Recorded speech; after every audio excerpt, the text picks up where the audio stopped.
민수기 13장입니다.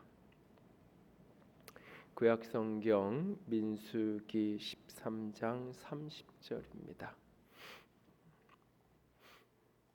구약성경 217면 민수기 13장 30절에서 14장 10절 말씀까지 한 절씩 돌아가면서 읽겠습니다.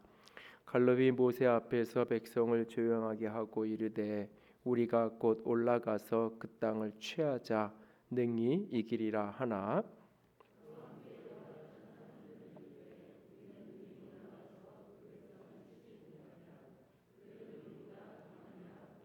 이스라엘 자손 앞에서 그 정탐한 땅을 악평하여 이르되 우리가 두루 다니며 정탐한 땅은 이 거주민을 삼키는 땅이요 거기서 본 모든 백성은 신장이 장대한 자들이며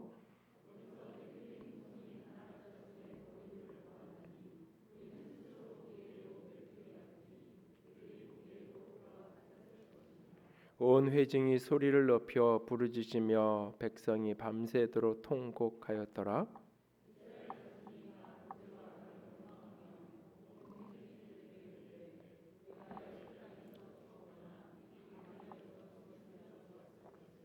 어째 여호와가 우리를 그 땅으로 인도하여 칼에 쓰러지게 하려 하는가? 우리 처자가 사로잡히리니 애굽으로 돌아가는 것이 낫지 아니하랴?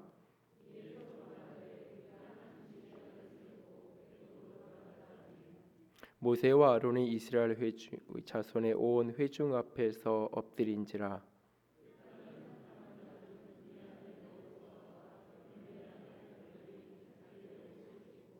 이스라엘 자손의 온 회중에게 말하여 이르되 우리가 두루 다니며 정탐한 땅은 심히 아름다운 땅이라.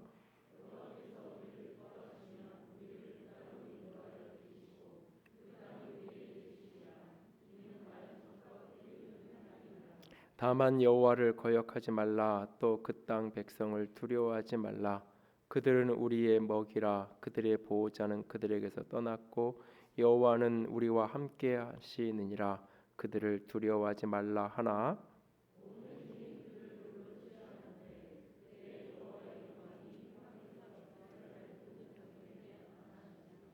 아멘. 기도합니다. 영광의 하나님, 사랑의 하나님, 이 시간 주의 음성 듣기를 원합니다. 주께서 우리 가운데 말씀하여 주시옵소서. 연약한 종을 십자가 뒤에 가려주시고 주의 사랑으로 주의 영광으로 우리를 온전히 붙들어 주시옵소서. 주께서 이 시간에 온전히 말씀하시고 생명의 영으로 가득하게 하여 주시옵소서. 주의 은혜만을 구하오며 우리 주님 예수님 이름으로 기도드렸습니다. 아멘. 영화와 책으로도 소개되었던 더 리더라고 하는 영화가 있습니다. 이 이야기의 주인공 한나는 학교를 다니지 못해서 글을 읽지 못하는 사람입니다. 문맹인 그녀에게는 이 문맹이라는 것이 남에게 알리고 싶지 않은 진실, 열등감의 중심에 있는 것이었습니다. 그는 사실은 나치에 협조했던 유대인 학살을 했던 수용소의 간수로 일을 했던 사람입니다. 이 영화의 스토리 속에서 결국 그녀가 그것이 드러나서 전범 재판에 가서 재판을 받게 되는데 그 재판 중에서 이렇게 숨겨졌던 문건이 하나 드러납니다. 그 문건의 내용은 당시에 수용소에서 간수들이 하던 행동들을 기록한 보고서입니다. 궁지에 몰린 같이 재판을 5명이 함께 받았는데 다른 사람들은 그 보고서를 이 한나가 쓴 거라고 거짓 증언을 하며 책임을 다 떠넘깁니다. 그러나 그것은 사실이 아니었습니다. 왜냐하면 그녀는 문맹이었기 때문에 문맹인 사람이 보고서를 작성해서 올릴 수가 없잖아요. 한나는 그 법정에서 자신이 문맹이라는 것만 확인되면 모든 누명을 벗어날 수 있는 상황이었습니다. 판사는 그녀의 문맹 여부를 확인하고 싶어서 사인을 해보도록 합니다. 그런데 그녀는 마치 자신이 그를 잘 아는 사람인 것처럼 서명을 하게 됩니다. 문맹이라는 사실을 도저히 밝힐 수가 없었던 거예요. 결국 그녀는 모든 죄를 뒤집어 쓰고 20년형을 선고받고 교도소에서 이제 20년 감옥 생활을 하게 되죠. 아마 이 여인은 내가 20년 감옥에 들어갈 것이냐 아니면 문맹인 것을 내가 밝히고 드러낼 것이냐, 분명히 그 사이에서 그녀는 갈등을 했을 것입니다. 그러나 그녀는 자신이 문맹이라는 사실이 공개되어서 수치를 당하느니 차라리 20년 감옥 생활을 하는 것을 선택하는 것을 보게 됩니다. 열등감이 가져다주는 수치심이 얼마나 무섭고 때로는 사람을 고통스럽게 만드는가를 잘 보여주는 한 장면입니다. 정신분석가 이무선 선생님은 열등감의 문제를 다룬 자존감이라는 책에서 이 더 리더의 한나의 이야기로 더불어 글을 시작해가면서 이런 질문을 합니다. 한나는 왜 문맹이라는 사실을 숨기고 20년 감옥살이를 택했던 것일까? 그녀에게 문명의 열등감은 20년 감옥살이보다 더 고통스러운 것이란 말인가? 이렇게 질문하는 것을 보게 됩니다. 때로 열등감은 지독한 쓴뿌리가 되어서 우리의 인생을 삶을 송두리째 갉아먹기도 합니다.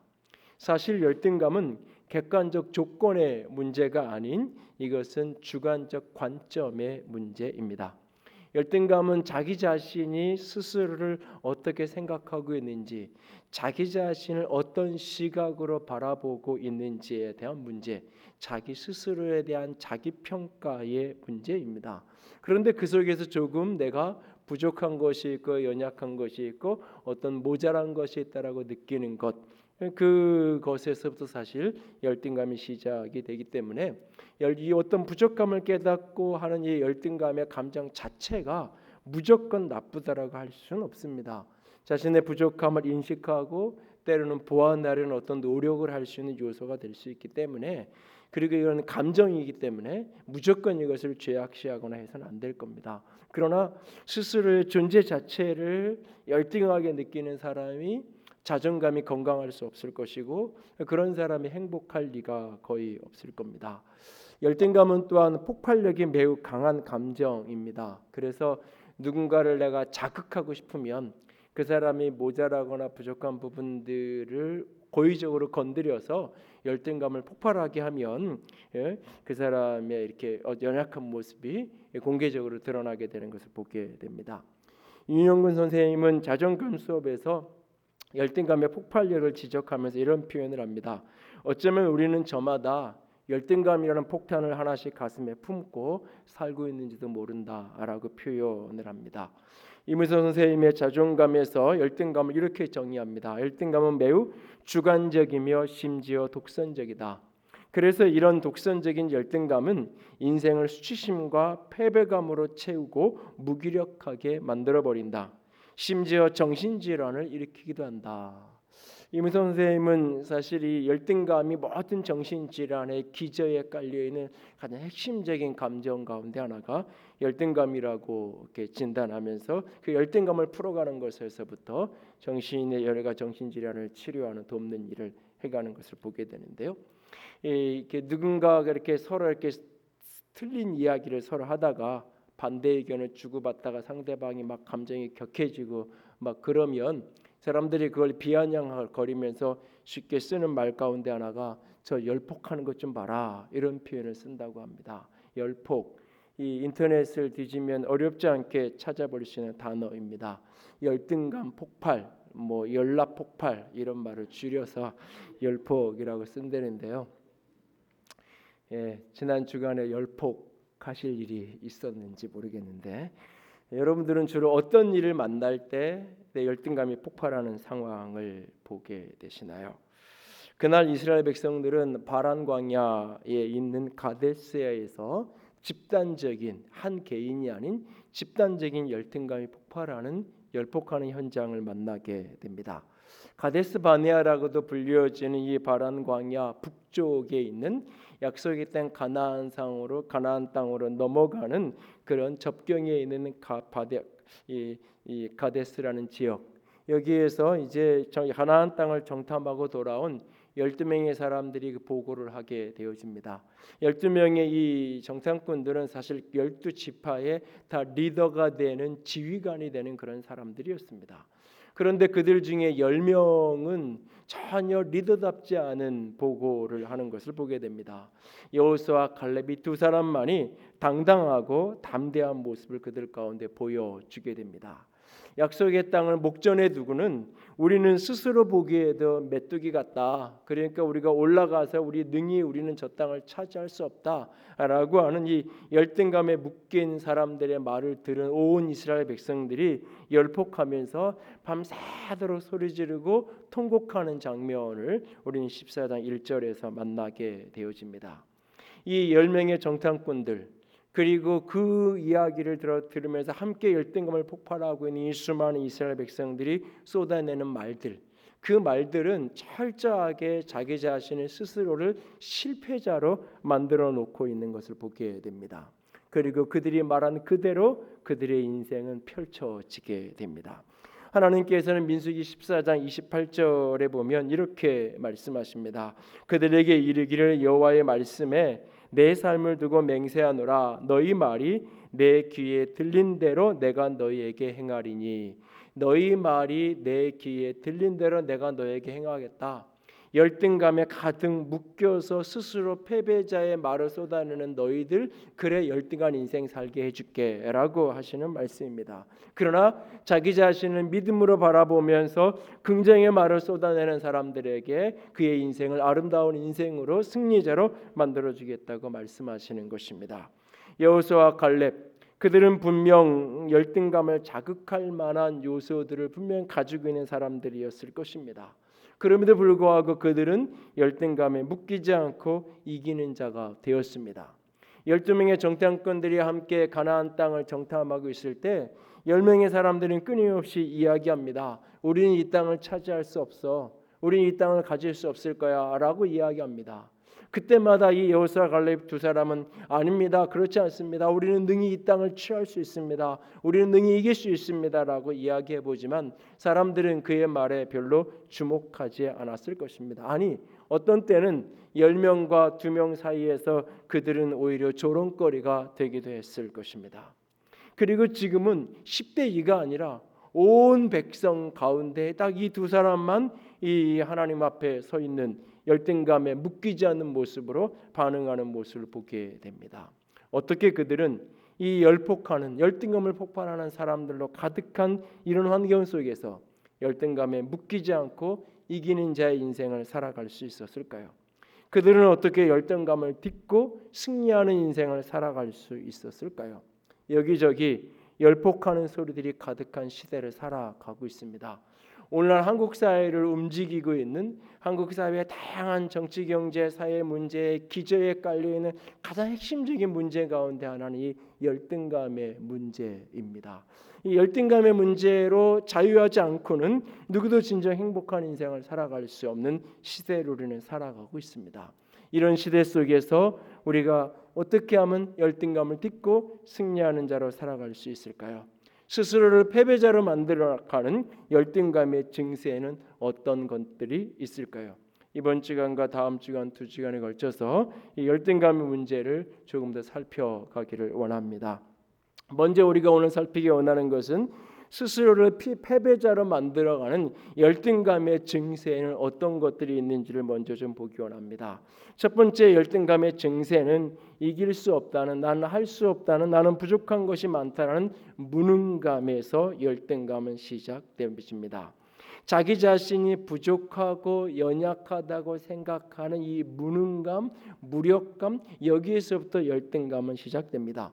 모세는 가나안 땅을 정탐하기 위해서 12명의 사람들을 보내게 됩니다. 네겝에서부터 그 산지까지를 다 정탐하고 오도록 시킵니다. 이 13장 17절 이하에 보면 모세는 가서 이런 것을 확인하라고 말합니다. 거기에 사람들이 강한지 약한지, 사람들이 많은지 적은지, 그리고 그들이 사는 그 땅은 좋은지 나쁜지, 그들이 사는 집은 저 산성, 산 위에, 성 위에 있는지 아니면 그냥 평지에 이렇게 진영 가운데 거하고 있는지, 그들이 사는 곳의 토지는 비옥한 땅인지 메마른 땅인지, 거기는 나무가 있는지 없는지 이런 것들을 정탐하고 오라고 이야기합니다. 그래서 12명이 올라가서 40일 동안 그 땅을 정탐하고 돌아왔습니다. 돌아와서 사람들이 보고하는 장면입니다. 13장 27절에서 29절까지의 말씀이 와서 보고하는 내용입니다. 27절에서부터 29절까지를 함께 읽습니다. 모세에게 말하여 이르되 당신이 우리를 보낸 땅에 간즉 과연 그 땅에 젖과 꿀이 흐르는데 이것은 그 땅의 과일이니이다. 그러나 그 땅 거주민은 강하고 성읍은 견고하고 심이 클 뿐 아니라 거기서 아낙 자손을 보았으므로 아말렉인은 남방 땅에 거주하고 헷인과 여부스인과 아모리인은 산지에 거주하고 가나안인은 해변과 요단가에 거주하더이다. 이들의 말은 틀린 말이 없습니다. 이들의 말은 다 맞는 말입니다. 그러나 이들의 말의 뉘앙스는 그러니까 우리는 할 수 없어 라고 하는 부정적 뉘앙스가 짙게 드리워진 말입니다. 순간 그 분위기를 간파한 갈렙이 나서서 백성들을 조용히 시킵니다. 사람들이 그 부정적인 이야기를 듣고는 여기저기서 술렁거리는 소리가 났던 것 같아요. 갈렙이 즉각적으로 나서서 사람들을 진정시키면서 조용히 시키면서 이렇게 이야기합니다. 우리가 곧 올라가서 취하자. 우리는 이길 수 있다. 우리는 이기리라 라고 승리에 대한 이야기를 그가 선포합니다. 즉각적으로 다른 10명의 사람들이 갈렙의 이야기를 바로 받아서 우리가 곧 올라가자. 능히 이기리라. 그들은 즉각적으로 얘기합니다. 우리는 능히 올라가서 그 백성을 그 땅을 차지할 수 없어. 그들은 우리보다 강하기 때문에 우리는 차지할 수 없어 라고 하면서 마음에 숨겨두었던 본심을 쏟아내는 것을 보게 됩니다. 그들은 강하다. 그들의 성읍은 크고 견고하다. 우리는 그들을 이길 만한 힘이 없다. 우리는 할 수 없다. 이렇게 자기 자신의 부족함과 연약함을 깨닫고 느끼는 것 자체는 부정적 감정이 결코 아닙니다. 나쁘거나 악하기만 한 것이 아니에요. 내가 무엇이 부족한지, 내가 할 수 없는 것이 무엇인지를 알기 때문에 때로는 그만큼 겸손해질 수 있어요. 때로는 인생을 살면서 내가 포기해야 할 것을 빨리 깨닫고 일찍 포기하는 것이 오히려 삶을 살아가는데 마음의 평안함과 안정감을 주는 경우도 종종 있어요. 그리고 때로는 내가 부족한 어떤 무능감을 깨닫고 느끼는 이것이 그렇기 때문에 더 하나님을 의지하게 되고 하나님께 부르짖게 되고 또 다른 대안을 찾아서 다른 어떤 방법을 찾아 노력하게 되는 그런 에너지로 발전할 수 있는 긍정적인 측면이 분명히 있어요. 그런데 자신이 부족하다고 생각하고 느끼는 이 무능감에 몇 가지 부정적인 사고가 같이 보태지면 같이 그것이 합해지면 이것이 열등감의 쓴뿌리를 깊이 뿌리내려서 우리의 인생을 송두리째 갉아먹게 되는 것을 봅니다. 두 번째 열등감의 증세는 자신이 쓸데없다고 느끼는 자격지심입니다. 무능감이 열등감으로 뿌리내리게 되는 중요한 사고 가운데 하나가 자격지심입니다. 자기에게 없는 것, 자기에게 부족한 것이 남에게는 다 있다라고 여기는 것, 이게 자격지심의 핵심이에요. 그러니까 나에게 없는 거하고 나에게만 없는 거하고는 분명히 다른 거죠. 그런데 이 자격지심은 나에게만 없다고 생각을 하게 되는 거예요. 그렇게 자격지심을 갖기 시작하면 자기 자신에 대한 인식과 타인을 바라보는 게 다 왜곡되기 시작해요. 그래서 자기 자신은 자꾸 철저하게 비하하게 되어 있고 다른 사람을 자꾸 과대평가하고 과장하게 되어 있어요. 그래서 자기 자신은 쉽게 쓸모없는 사람이라고 여기고 다른 사람은 훨씬 더 큰 사람으로 여기게 되어집니다. 이 감정이 이제 지속되기 시작하다 보면 어느 순간에 이것이 이제 나만 왜 이런 처지가 되었고 나만 왜 이런 상황에 놓이게 되었는지에 대한 억울함으로 발전하면서 이게 분노로 형성해 가기도 하는 것을 보게 됩니다. 여호수아와 갈렙을 제외한 10명의 정탐꾼들이 그 땅을 우리는 취할 수 없어, 우리는 이길 수 없어, 그 땅에 사람들이 우리보다 강해, 그러면서 본문 32절에 보면 자신들이 정탐하고 온 땅에 대한 보고를 이렇게 하는 것을 보게 돼요. 그들은 그 땅을 악평하면서 그 땅을 부정적으로 이야기하면서 뭐라고 이야기하냐면 우리가 두루 다니면서 정탐한 그 땅은 그 거주민을 삼키는 땅입니다라고 이야기해요. 거기에 사는 사람들을 삼켜버리는 그런 땅입니다라고 말해요. 그런데 이 말을 잘못 읽으면 그 땅은 사람이 살 수 없는 척박한 땅, 굉장히 농사짓기도 힘들고 살 수도 없는 그런 진짜 황량한, 거기에 살다간 다 그냥 굶어 죽을 수밖에 없는 그런 땅입니다 하는 이야기로 본문을 오해할 수 있어요. 그런 이야기가 아니에요. 지금 이들은 앞에서나 뒤에서 동일하게 하는 이야기가 뭐냐면 그 땅은 좋은 땅이라는 거예요.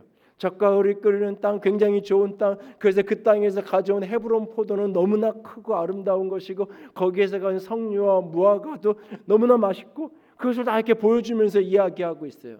그런데 그 땅이 삼키는 땅이라고 이야기해요. 그 말의 뉘앙스는 뭐냐면 그 땅은 너무 좋은 땅이에요. 그 땅은 굉장히 비옥한 땅이에요. 그렇기 때문에 누구나 다 욕심내는 땅이에요. 많은 부족들이 다 그 땅을 욕심내는 땅이에요. 그렇기 때문에 그 땅은 끊임없이 싸움이 있고 전쟁이 끊이지 않는 땅입니다. 그런데 그 땅에 보니까 신장이, 그 땅에 사는 많은 사람들이, 모든 사람들의 신장이 다 큰 장대한 그런 사람들만 거기 살고 있고, 특별히 거기에서 우리가 본 사람들이 있는데 영호골, 노아 홍수 때에 등장했던 네피림의 후손인 아낙자손 거인들을 우리가 거기서 봤습니다라고 이야기해요. 그러니까 이 말의 의미가 뭐냐면, 그 땅이 삼키는 땅이라는 그 의미가 뭐냐면, 우리가 섣불리 그 땅에 올라갔다가는 우리는 그 땅에서 잡아먹혀버리고 말 것입니다 하는 이야기예요. 그 땅이 너무 좋은 땅이기 때문에 우리가 그 땅을 가져도 우리는 그 땅을 지킬 힘이 없고 능력이 없고, 그래서 사람들이 와가지고 그 땅을 차지하기 위해서는 우리를 죽여야, 우리를 없애야만 그 땅을 빼앗아 갈 수 있으니까 우리는 그 땅에 갔다가는 오히려 잠깐은 그 땅을 취할 수 있을지 몰라도 오히려 다른 사람에게 다 빼앗기고 잡아먹혀버리고 말 것입니다 하는 이런 이야기를 하고 있는 거예요. 이걸 공동번역 성경에서는 이 뉘앙스를 잘 살려서 번역하고 있는데 읽어드려요. 자기들이 가서 정탐한 고장은 사람이 살지 못하는 곳이라는 소문을 이스라엘 백성들에게 퍼뜨렸다. 우리가 정탐하고 온 땅에 들어가 살려다가는 도리어 잡혀먹을 것이다. 거기에는 키가 장대 같은 사람들이 있더라. 우리가 그 땅에 가서 살려다가는 도리어 잡혀먹힐 것이다. 그 땅이 나쁜 땅이어서가 아니라 그 땅이 너무 좋은 땅이어서 다 빼앗겨 버릴 거다. 나는 그런 땅을 지킬 수 있는, 그런 좋은 땅을 가질 수 있는 자격이 없는 사람이고, 주변에 있는 사람은 다 힘 있는 사람이어서 내가 그것을 잠깐 가져도 결국은 다 사람들이 그걸 빼앗아 갈 거야. 그렇게 괜히 그런 거 가지려고, 그런 거 한번 내 거 만들어 보려고 그럴 필요 없어. 그래서는 안 돼. 그건 불가능한 일이야. 생각이 거기까지 이르고 나니까 그들이 이렇게 얘기하는 거예요. 우리가 보기에 우리는 우리가 생각하기에 메뚜기 같다. 우리가 보기에도 메뚜기 같은데 저 사람들이 보기에는, 저 장대 같은 저 사람들이 보기에는 우리가 어떻게 보이겠느냐. 당연히 우리가 그렇게 메뚜기처럼 보일 거다라고 이야기하고 있어요.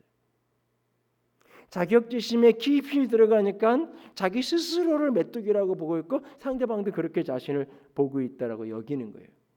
이게 이제 심리학계 상담하는 사람들 표현을 바꾸면 이게 가상적 열등감이에요. 상대방들이 나를 그렇게 본다라는 것은 확인된 증거가 없어요. 내가 스스로 나를 그렇게 보고 있을 뿐이에요. 내 생각에 나는 이래, 여기까지는 사실일 수 있어요. 내 눈에 그렇게 보이니까. 근데 그 사람들도 나를 그렇게 볼 거야. 이것은 오직 내 상상이에요. 내 추측이에요. 가상으로 내가 만들어낸 거예요. 상대방이 나를 그렇게 본다라고 내가 그렇게 정리한 거니까. 이 가상적 열등감에까지 그들이 묶이는 자리까지 들어가게 되는 거예요. 그런데 가나안 땅 사람들이 진짜 이스라엘 백성들을 메뚜기 같다라고 여겼을까요? 진짜 이 사람들의 말대로 그곳에서 만난 모든 백성이 다 장대 같은 신장이 다 큰 그런 사람일까요? 모든 백성이 다 그런 몇몇 사람들이 있었겠죠. 그 땅이 진짜 삼키는, 나를 삼켜버릴 그런 땅이었을까요? 대학을 졸업하고 취업을 준비 중에 있는 딸이 있습니다. 엄마가 누구에게 소개를 받아서 딸의 남자친구를 한 명 소개해 주려고 합니다. 딸에게 엄마가 이러이러한 이 형제가 있는데 너 이렇게 한번 만나보라고 권합니다. 편하게 그냥 친구로 오빠로 처음 한번 만나보라고 이야기합니다. 엄마의 예상과는 다르게 딸의 반응이 시큰둥합니다. 그러면서 이렇게 말합니다. 엄마, 나같이 취업도 못한 여자를 그런 사람이, 그런 좋은 조건을 가진 그런 사람이 날 좋아하겠어? 엄마, 나 안 만날래? 라고 이야기합니다. 엄마들끼리 이미 이야기가 된 관계입니다. 상대방이 지금 대학을 졸업하고 취업을 준비 중에 있다는 것을 상대방도 이미 알고 있습니다. 그런데도 연결이 돼서 그럼 한번 만나보죠. 이렇게 된 거예요. 그런데 스스로 만나지 않겠다고 이야기합니다. 무엇 때문인가요? 자격지심 때문이죠. 상대방이 나를 대학 졸업하고 취업도 못한 사람 그렇게 취급하면서 만나주지도 않을 거라고 스스로 생각하는 것뿐이에요. 만나보고 만나봤는데 상대방도 엄마 때문에 어쩔 수 없이 나왔고 나는 직장 취업도 못한 여자는 별로 관심도 없고 그러면 나도 사람을 그렇게 취급하는 남자 별로 관심 없다고 뭐 그러고 일어나면 되는 거잖아요. 만나봤는데 그 사람이 그런 수준의 사람이면 그런 수준의 사람으로 취급하고 나도 돌아서면 되는 거잖아요. 근데 만나보지도 않고 스스로 자신을 그렇게 자격지심에 난 안 될 거야 라고 이야기하는 거죠.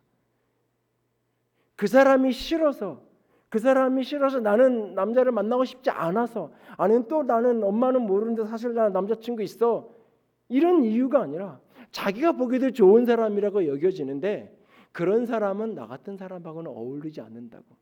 근데 그게 그 사람이 한 이야기면 맞는 이야기인데 그 사람이 너 같은 사람 안 만나 그랬으면 그래 나도 싫어 이러면 되는 거 아니에요. 근데 스스로가 자기 자신을 그렇게 여기는 거죠. 자신의 어떤 부족함을 가지고 자기 자신을 그렇게 자격지심으로 바라보게 되는 거예요. 이것이 이제 열등감이 뿌리내리게 되는 과정 중에 나타나는 모습이죠. 그리고 또 하나 세 번째 열등감의 증세는 그 부족한 것 때문에 나는 피해를 보고 있다고 느끼는 피해의식입니다. 콤플렉스가 있을 때 느끼는 감정하고 비슷하게 연결되는 감정인데 이런 어떤 피해의식을 갖기 시작하면 자신이 살아가는 삶에서 만나는 다양한 문제들을 종합적인 관점에서 해결하고 분석하고 대응하기보다는 특정한 원인을 찾게 되고 특정한 핑계거리를 찾게 되고 희생령을 만들어서 이게 공격적으로 반응하게 되는 경우도 종종 나타납니다. 자신이 결혼하지 못하는 이유는 아버지가 계시지 않기 때문이라고 생각합니다. 그래서 나는 아빠가 없는 사람이기 때문에 내가 이렇게 저 친구랑 내가 잘 사귀어도 저 친구의 부모님들은 다 살아계시고 그런 분이니까 나를 별로 좋아하지 않을 거야. 그러니까는 그렇게 생각하니까 늘 만나는 사람은 부모가 없는 사람이나 편부모 밑에 자란 이성만을 오히려 만나려고 합니다. 그러면서 자신이 어렸을 때 세상을 떠난 아버지에 대한 알 수 없는 분노와 원망, 내 인생을 이렇게 초라하게 만들어 놓은 원인, 날 이렇게 버려두고 떠나간 오래전에 세상을 떠난 아버지에 대한 원망과 분노 속에 오늘을 살아가기도 합니다. 우리들이 누구보다 다른 사람보다 무능하다고 느끼고 또는 내가 보기에 나를 그렇게 메뚜기같이 생각하는 이 자격지심에 여기에 피해의식이 뒤엉키면서 이제 열등감이 폭발적인 모습으로 나타나기 시작하는 것입니다. 사람들은 이 10명의 정탐꾼들이 그렇게 자신들은 할 수 없고 우리는 메뚜기 같고 이런 이야기를 쏟아내니까 그 이야기를 듣는 온 백성들이 그 이야기를 듣고는 밤새도록 소리 지르서 통곡하면서 그 자리에 주저앉아 있습니다. 그러면서 그들이 나타나는 반응이 뭐냐면 여호수아 모세와 아론을 향하여서 원망의 반응을 쏟아내요.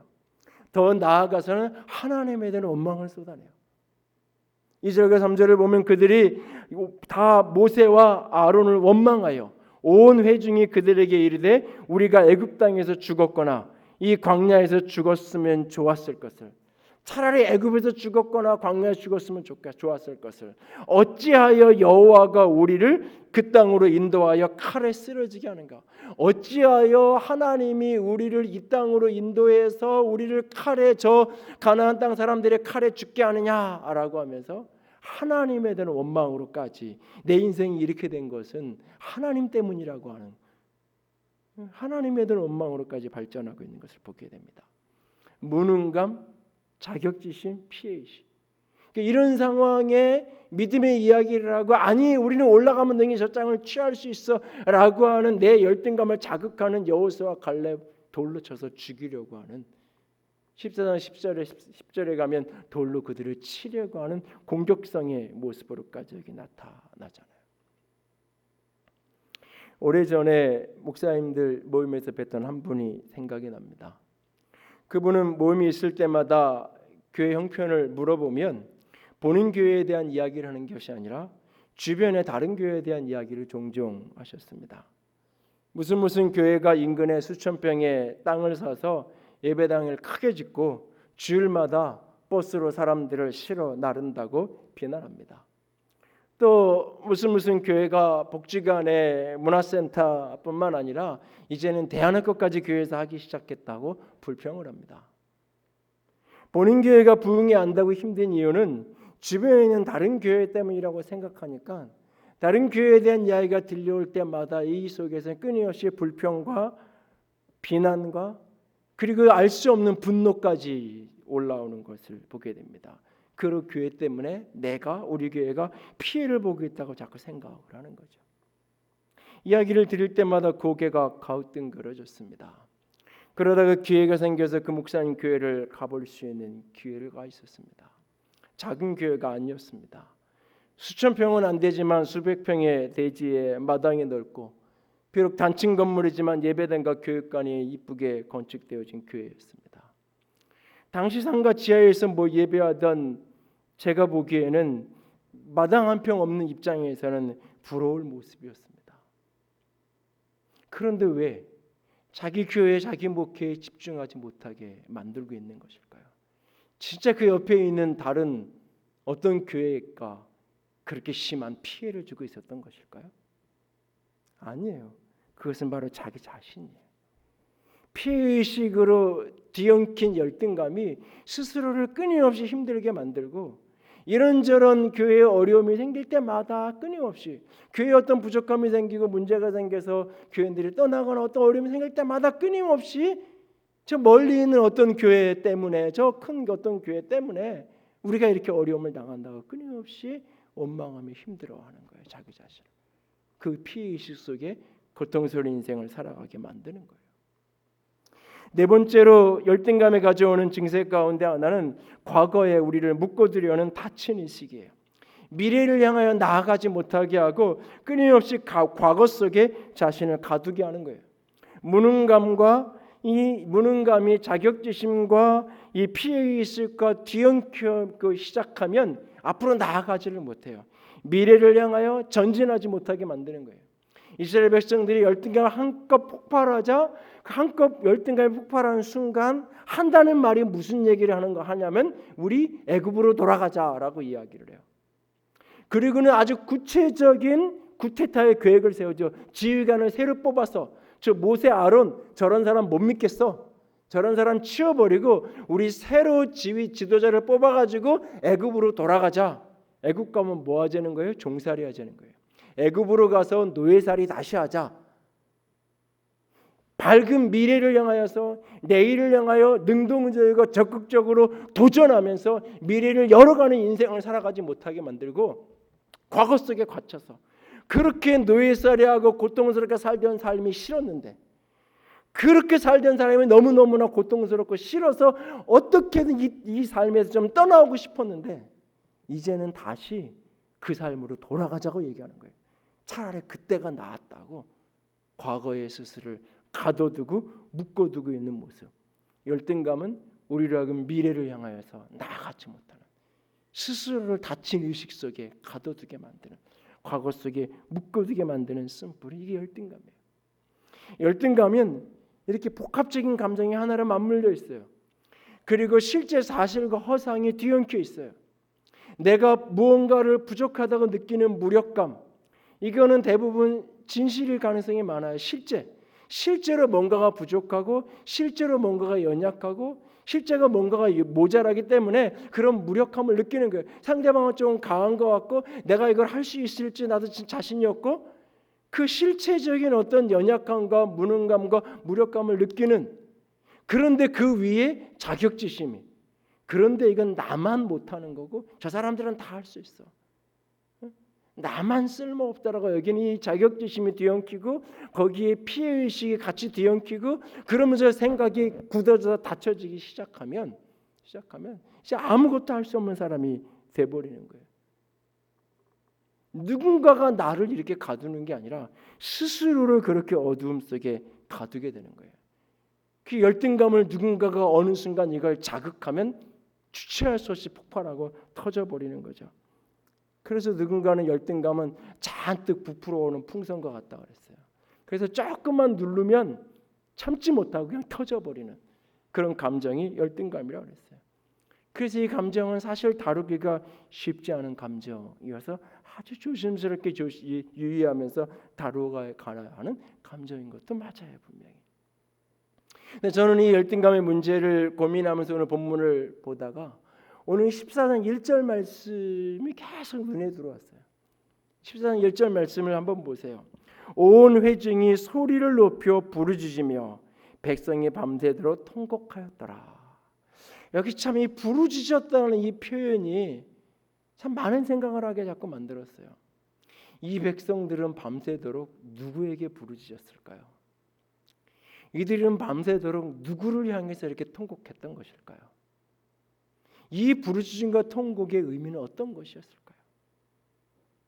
전음음액을 가만히 들여다보니 이건 하나님을 향한 부르짖음이 아니었던 것 같아요. 자기 자신의 처지에 대한 한탄, 자기 자신의 초라하고 자기 자신의 처량한 모습에 대한 비관과 절망의 통곡을 그들은 쏟아내고 있었던 거예요.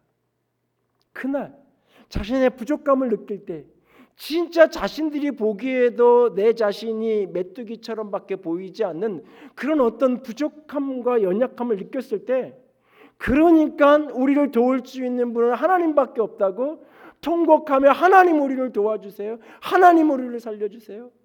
홍해도 가르신 하나님이시잖아요. 애굽의 그 철병거도 다 물리쳤던 하나님이시잖아요. 하나님 우리를 좀 살려주세요 라고 그들이 부르짖었다면, 그들의 그 통곡이 하나님 앞에서 쏟아내는 통곡이었다면 본문 2절 이하의 오늘 14장의 스토리는 전혀 다른 스토리가 되지 않았을까요? 인생의 부족감과 무능함을 느끼는 순간 여러분은 누구에게 부르짖고 계신가요? 자격지심과 패배감에 절망감에 밤을 지새워하는 그날 흐르는 눈물은, 그 통곡은 자기 연민의, 자기 비하의 눈물과 연민인가요? 눈물인가요? 아니면 하나님을 향한 갈망의 눈물을 쏟고 계신가요? 저는 이 가데스에서 통곡하는 이 백성들을 보면서 역대상 4장에 등장하는 야베스라는 인물이 생각이 났어요. 역대상 4장 9절 10절에 등장하는, 성경에 딱 2절 한 번 딱 등장하는 야베스라는 이 인물, 성경은 그를 이렇게 소개해요. 야베스는 그의 형제들보다 귀중한 자라. 그의 어머니가 이름하여 이르기를 야베스라, 엄마가 야베스라 이름을 지었어요. 이는 그렇게 이름을 지은 이유가 뭐냐? 내가 수고로이 낳았다 함이었더라. 야베스가 이스라엘 하나님께 아뢰어 이르되 주께서 내게 복을 주시려거든 나의 지역을 넓히시고 주의 손으로 나를 도우사 나로 환난을 벗어나 내게 근심이 없게 하옵소서 하였더니 하나님이 그가 구하는 것을 허락하셨더라. 하나님 내게 복의 복을 더해 주시고 내게 지경을 넓혀 주시고 주의 손으로 나를 도우셔서 환난이 없게 하여 주시고 근심이 없게 하여 주시옵소서 라고 야베스가 기도했던 이 야베스의 기도라고 알려진 이 기도의 내용이 수많은 사람들에게 전해져 있고, 수많은 사람들이 야베스의 기도를 자기의 기도로 삼고 기도합니다. 그런데 막상 야베스가 어떤 사람이었는지는 사람들이 별로 관심 갖지 않아요. 야베스, 그 이름의 뜻이 뭐냐? 고통이라는 뜻이에요. 질고라는 뜻이에요. 슬픔이라는 뜻이에요. 피탄이라는 뜻이에요. 왜 그런 고통과 피탄이라는 이름으로 아들의 이름을 지었느냐? 엄마가 그 아이를 낳으면서 너무 수고하면서 아이를 낳았기 때문에 어느 정도의 난산이었는지 모르겠는데 너무너무 고통스럽게 아이를 낳았기 때문에 아이의 이름 자체를 너는 고통이야, 너는 슬픔이야, 너는 내 인생의 아픔이야 라고 아들의 이름을 지었던 거예요. 그런데 가만히 생각해 보면 이것은 단지 아이를 낳는 엄마가 육체적으로 너무 힘들어서만 지은 이름인 것 같지 않아요. 왜냐하면 역대상 4장 앞뒤 문맥을 보면 이 장면은 다 족보를 기록하고 있는 문맥이에요. 모든 사람들이 이름이 기록되면 여기에 기록된 사람은 항상 아버지가 누군지가 언급이 되고 있어요. 그런데 희한한 거는 야베스는 아버지의 이름이 언급되지 않아요. 유다 지파 유다의 가문에 그의 이름이 언급되기 때문에 그가 유다의 가문이야, 유다 집안 사람이다라는 걸 알겠는데 그 아버지가 누구인지가 성경이 기록하고 있잖아요. 다른 사람들도 아버지 안 밝히고 기록해놨으면 이해가 되죠. 이제 다른 사람은 다 아버지 누군가가 누구를 낳았고 누구를 이렇게 기록하고 있는데 야베스만은 아버지를 기록하지 않은 채로 그 엄마가 아이를 낳으면서 너무 힘들어가지고 애 이름을 슬픔, 고통이라고 이름 지었다라고 말하고 있어요. 어쩌면 엄마가 이 야베스의 어머니가 이 아이를 낳는 게 이렇게 고통스러웠던 이유는 아버지의 부재와 상관관계가 있는 것이 아닐까요? 아버지 없는 아들을 낳아야 하는, 아버지 없는 아들을 낳아서 키워가야 되는 그 어머니의 그 고통, 아픔, 그것이 너무 힘들어서, 그것이 너무 두려워서 이렇게 이름 지었던 것은 혹 아닐까요? 아버지 없는, 아버지가 누구인지 알 수 없는 아들, 그 이름 자체가 슬픔이요 비탄이요 고통이라는 이름을 안고 인생을 살아가야 되는 사람, 열폭할 일이 자라면서 얼마나 많았을까요? 사람들이 열등감을 느끼는 것의 60% 이상이 아무리 노력해도 바꿀 수 없는 것들 때문에 그렇다고 합니다. 외모, 키, 집안, 자신의 지능, 아무리 노력해도 내 힘으로는 바꿔낼 수 없는 어떤 것들, 그것이 사람들이 열등감을 느끼는 10개 중에 6개 이상이다, 그런 요소라고 이야기해요. 내가 어찌할 수 없는 선천적인 것 때문에 열등감에 매여서 평생을 인생을 갉아먹고 살아가야 될 그런 사람이 있다면 그런 사람 중에 한 사람이 야베스 같은 사람이 아니었을까요? 그런데 그는 귀중한 자라, 존귀한 자라 성경이 기록하고 있어요. 야베스는 그의 형제들보다 귀중한 자라, 야베스는 그의 형제들보다 일가의 모든 형제들보다 가장 탁월하고 뛰어난 사람이었다. 슬픔은, 고통은 가장 존귀한 자라, 슬픔은 가장 탁월한 아이라, 어울리지 않는 그 이름과 전혀 어울리지 않는 인생을 그가 살아내고 있는 것을 보게 됩니다. 어떻게 그럴 수 있었을까요? 어떻게? 그는 도울 사람이 아무것도 없고 의지할 사람이 아무것도 없기에 그는 오직 하나님만을 붙들 수밖에 없었던 거예요. 그가 하나님께 아뢰었다는 그 아뢰음은 그냥 하나님 한번 해주세요, 이 야베스의 기도문 달달달 외워가지고 그냥 주문처럼 외웠다는 그 어떤 게 아니에요. 진짜 하나님, 나를 복줄 수 있는 도울 바는 하나님 당신밖에 없습니다. 나를 좀 도와주세요. 나를 도와주세요. 그가 그렇게 기도했더니 하나님이 그의 구하는 것을 허락하셨더라. 기도하는 것을 허락하셨다라고 하나님이 말씀하고 계시잖아요. 20년 전 어느 수요일 자정을 넘어선 시간, 한 사모님 앞에 저는 앉아 있었어요. 처음 그분의 기도를 받는 날, 그 간절한 기도와 더불어서 하나님의 마음이 풀어지면서 그때 나왔던 한 문장이 나를 완전히 무장해제시키게 했어요. 목사님을 위해 기도하는 분이 아무도 보이지 않아요. 목사님을 도울 수 있는 사람이 아무도 없어요. 목사님에겐 하나님밖에 없고 하나님께 더 가까이 가는 것 외에는 목사님에겐 방법이 없어요. 누구에게나 할 수 있는 이야기처럼 들리지만 그 말이 갖는 의미가 무엇인지 다른 사람은 못 알아들어도 나는 알아듣는 수많은 이야기들이 30대 초반이었던 그때 스쳐가는 수많은 일들이 내 속에 있어요. 거의 그 밤을 내내 통곡하면서 지낸 것 같아요. 그리고 하나 결심한 건 딱 맞다.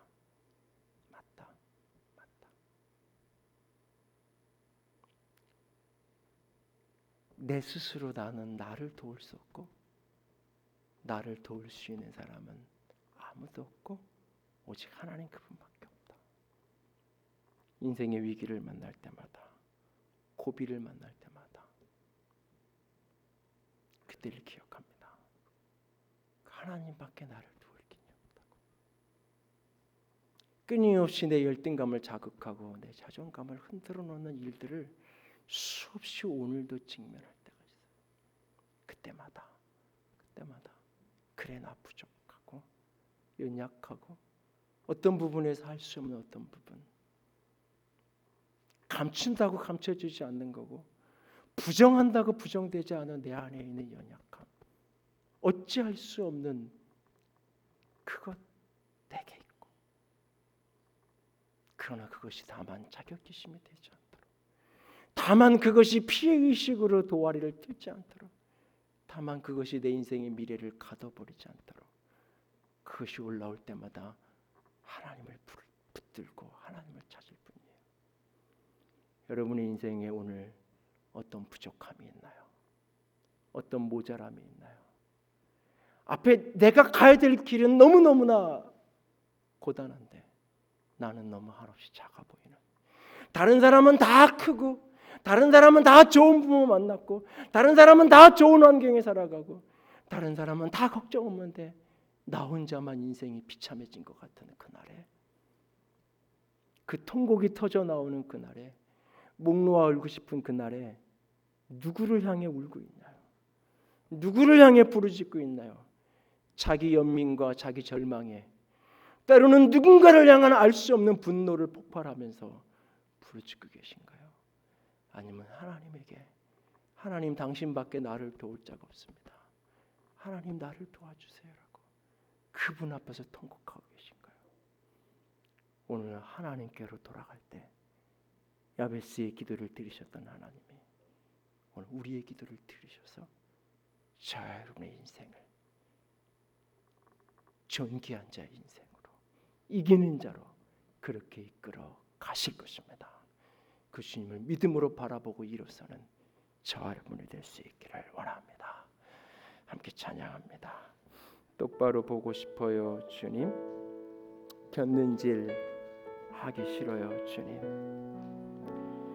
똑바로 보고 싶어요 주님, 똑바로 걷고 싶어요 주님. 기우뚱하기 싫어요. 그런데 온전하지 못한 나는, 그런데 초라한 내 모습은 끊임없이 나를 흔들어 놓아요. 주님의 고백하면서 주님의 도우심을 구하면서 함께 찬양합니다. 똑바로 보고 싶어요 주님.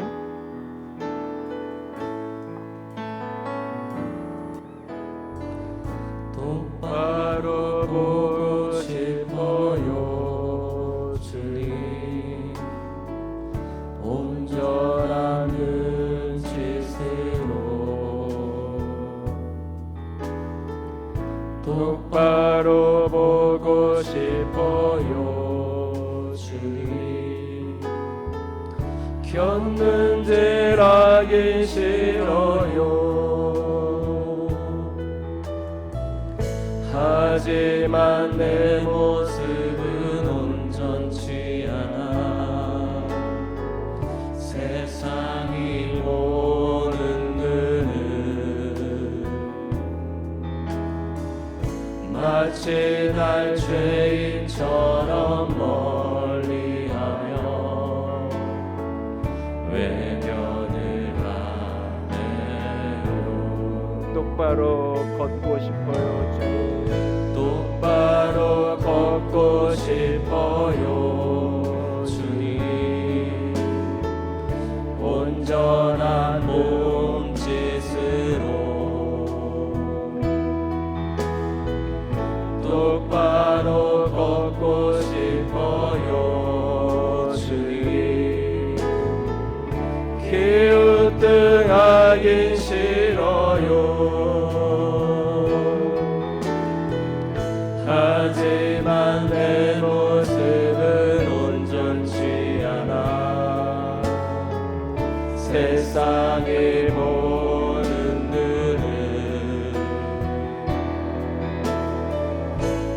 마치 날 죄인처럼 멀리하며 외면을 하네요. 주님 이 낮은 자를 주님 이 낮은 자를 통하여 어디에 쓰시려고 이렇게 초라한 모습으로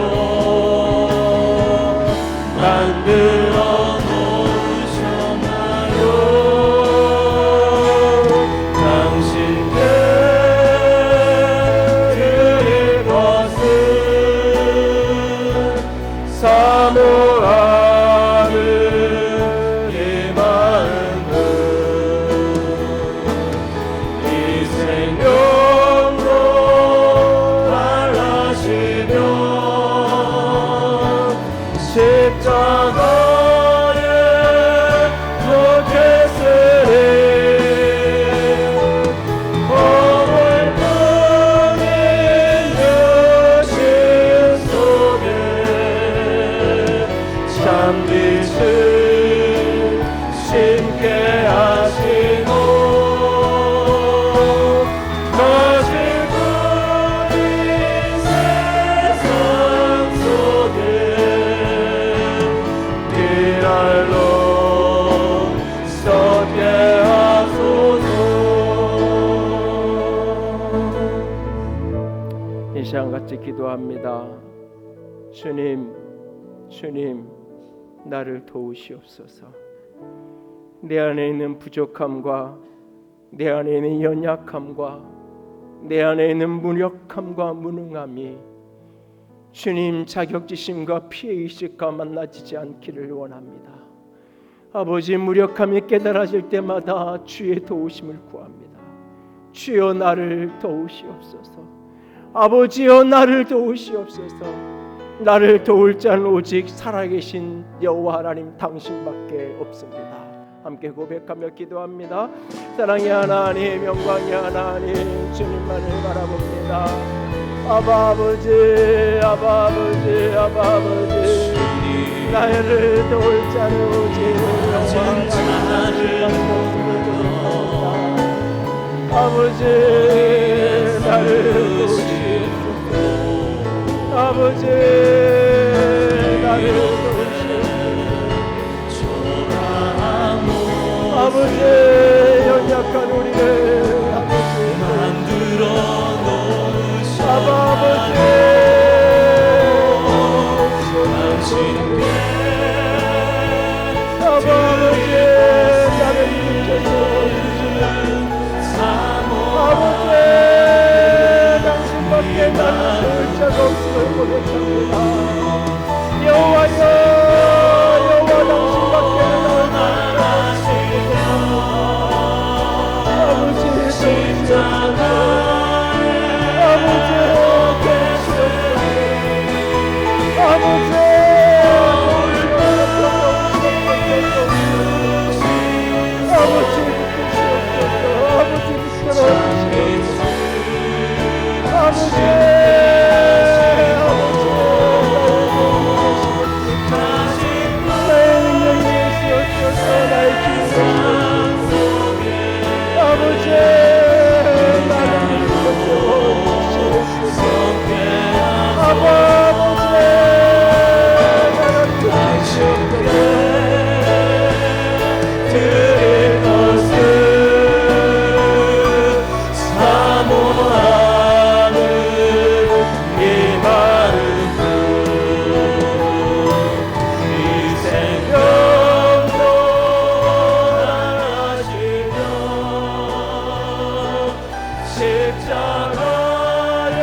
주님, 주님, 주님, 그 땅이 너무 좋은데, 그 땅을 너무 가고 싶은데, 아버지 나는 힘이 없고 우리보다 너무나 강한 사람이 그곳에 있어서 그 땅에 올라갔다가는 잡아먹힐 것만 같은 두려움이, 절망감이, 그 자격지심이, 피해의식이, 그 다친 의식이 아버지 나를 주저앉아 통곡하고 주저앉아 아버지 자신을 비하하고 누군가를 괴롭히며 누군가를 고통스럽게 하고 있는 내 모습을 봅니다.